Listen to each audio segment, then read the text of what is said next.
Every animal has a size limit. It's why sharks can't get bigger than the megalodon, whales can't get bigger than blue whales, and squids can't get bigger than the giant squid. Or so we thought. This is the colossal squid, and it isn't just slightly bigger than a giant squid. They're over double the weight. And while their names might sound really similar, they aren't the same species, they aren't the same genus, and they aren't even the same family. By all accounts, this animal shouldn't be able to exist. It has the single largest eyes out of any animal in the entire world, the size of soccer balls, and yet they spend their life at the bottom of the ocean where light can't even reach. Their mass is over 1,000 pounds, which should make their bodies collapse from their own weight, and yet they're still mobile and active predators. And not only do these squids live in the deepest part of the entire ocean, way deeper than any giant squid could ever live, they also live exclusively in the coldest ocean in the entire world. So why or how does this creature exist? And what kind of an environment requires a creature to be this large and this grotesque? And why are they nothing like what giant squids ended up as? Well, to understand why the colossal squid is even able to exist, let's clarify one thing first. Most of what we know about these creatures is very limited, because they're nearly impossible to find. Not because they're small, they're quite the opposite. Some would say colossal even.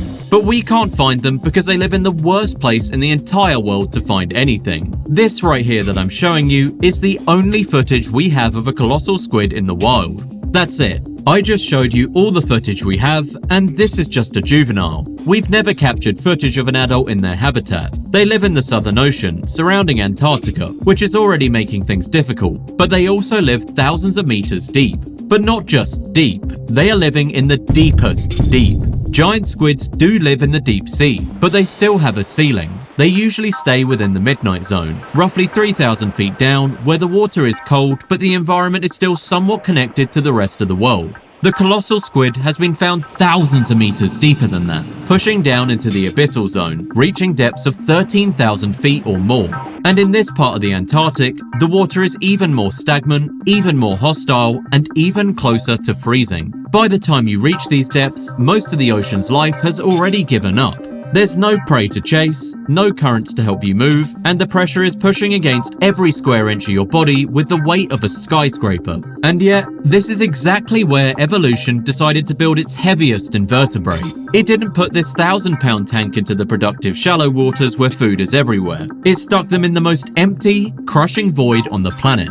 So, we've recorded only a baby one. How do we even know these guys actually exist? Well, it's not just a rumor made up by sailors. For decades, the only reason we knew these monsters were real was by looking at the evidence left behind by the things that eat them. Sperm whales are known for entering the dark specifically to hunt not just giant squids, but also these colossals too. When those whales came back up for air, they carry the receipts of the battle on their skin. On a giant squid, the tentacles have suction cups lined with tiny teeth. They leave circular, ring-like scars on a whale's face, basically just very aggressive hickeys. But when scientists looked at whales coming out of the Antarctic, the scars were different. They were long, jagged gashes, deep parallel slices in the blubber. We could have blown these off as some freaky giant squids, but this was notably different. Colossal squids are weird in the sense that they don't just want to hold on to you, they want to tear you open. Its tentacles are armed with hooks that can swivel, dig in, and then rotate 360 degrees. Those scars were the first proof that there was something else down there, something heavier and much more violent than the giant squid.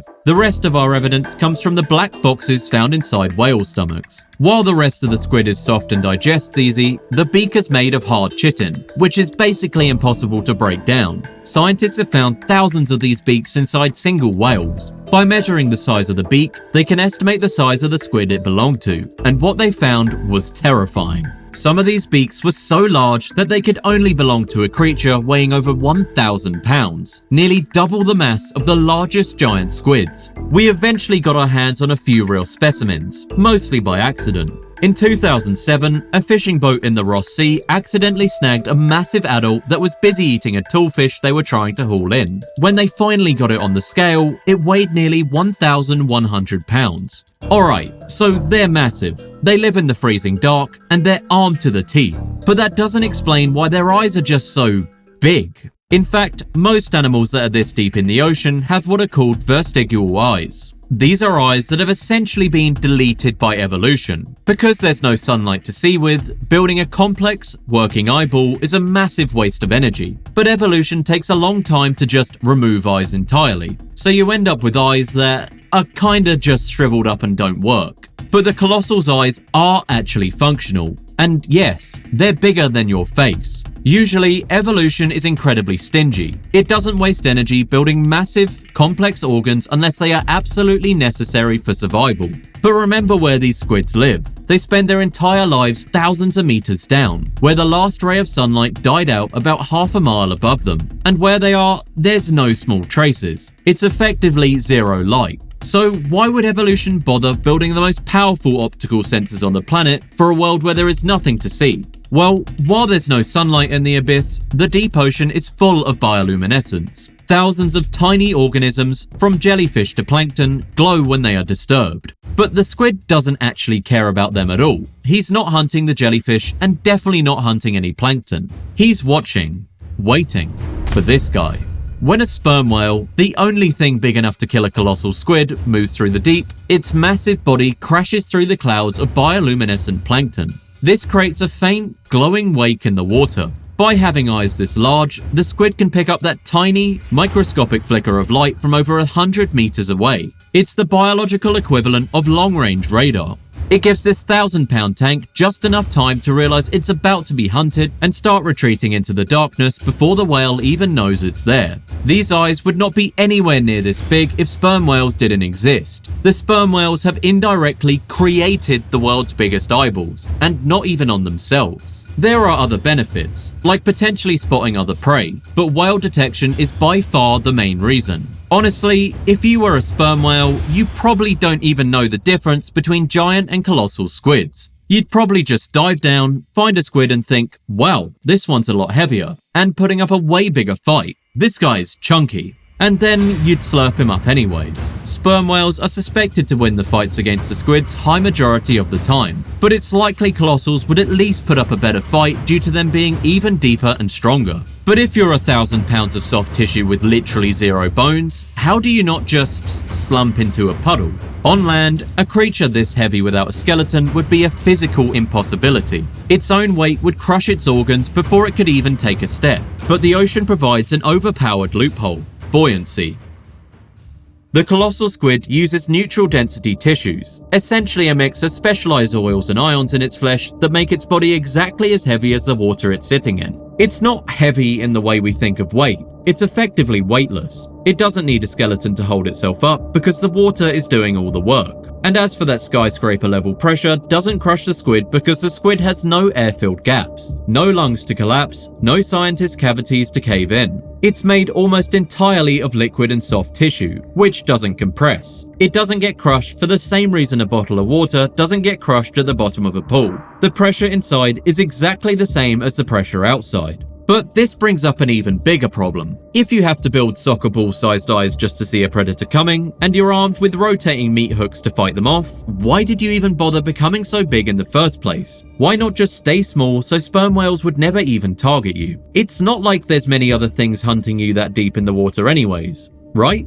Well, the colossal squid isn't hunting small shrimp or tiny fish. It's specialized to take down other heavyweights of the Southern Ocean, like the Antarctic toothfish. These are massive, muscular fish that can grow over 6 feet long and weigh over 100 pounds. If you want to snatch a 100-pound thrashing fish out of the dark, you can't be a squishy 3-foot tube. You'd be a fish slapped to death. You'd need the mass to hold it down, hence why they're so ridiculously heavy, and the hooks to rip through its scales. Evolution forced the squid to grow into a tank because its prey was already built like one. But there's a second, even more important reason for the bulk: starvation. In the deep ocean, food is a freak occurrence. You might go weeks or even months without a single meal swimming into your reach. When you're small, your battery is tiny. You run out of energy and die quickly. but a 1,000-pound body is essentially a massive biological reservoir. This is essentially the same deep-sea gigantism effect at play. But if you watched our video on polar giants, you'd know the colossal squid is also subject to polar gigantism, likely why it got so freakishly big.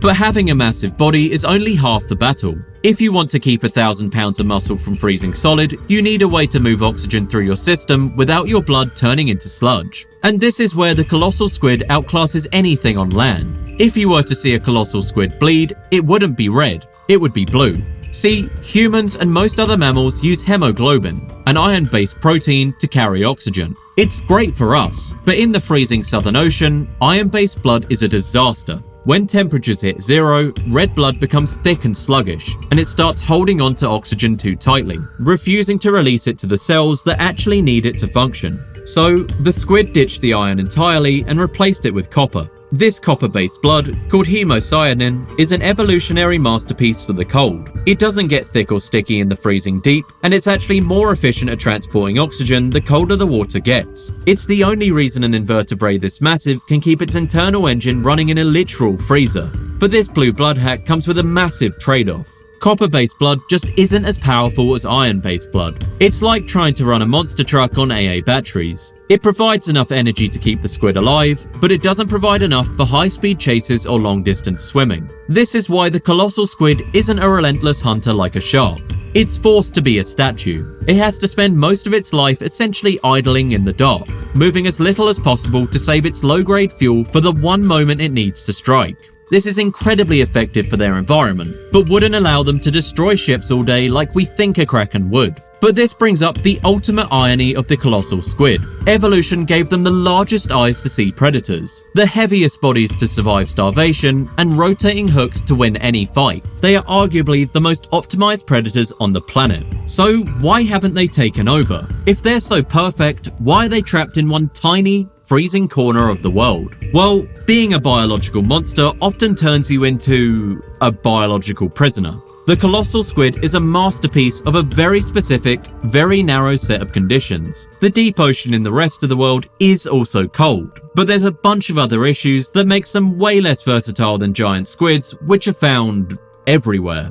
First, there's the oxygen problem. As I mentioned, high oxygen water isn't just a bonus for these squids, it's the only reason they can exist. If a colossal squid tried to swim north into the temperate deep sea where giant squids live, it would literally suffocate. Even though those waters are still cold to us, they don't hold nearly enough dissolved oxygen to support a 1,000-pound invertebrate. But it's also the food. The colossal squid is specialized to hunt these Antarctic toothfish. If the squid moved anywhere else, it would lose its primary fuel source. In most of the deep ocean, prey is much smaller and faster, things a 1,000-pound ambush predator simply isn't designed to catch. And then there's the competition. In the rest of the world's ocean, the large squid niche is already taken. The giant squid is faster, leaner, and much better suited for the slightly warmer, more competitive waters of the Midnight Zone. The colossal squid only works because it lives in a place so hostile and so cold that almost nothing else can survive there. It has carved out a kingdom in a desert where it has zero competition for food, but the price of that kingdom is that it can never leave.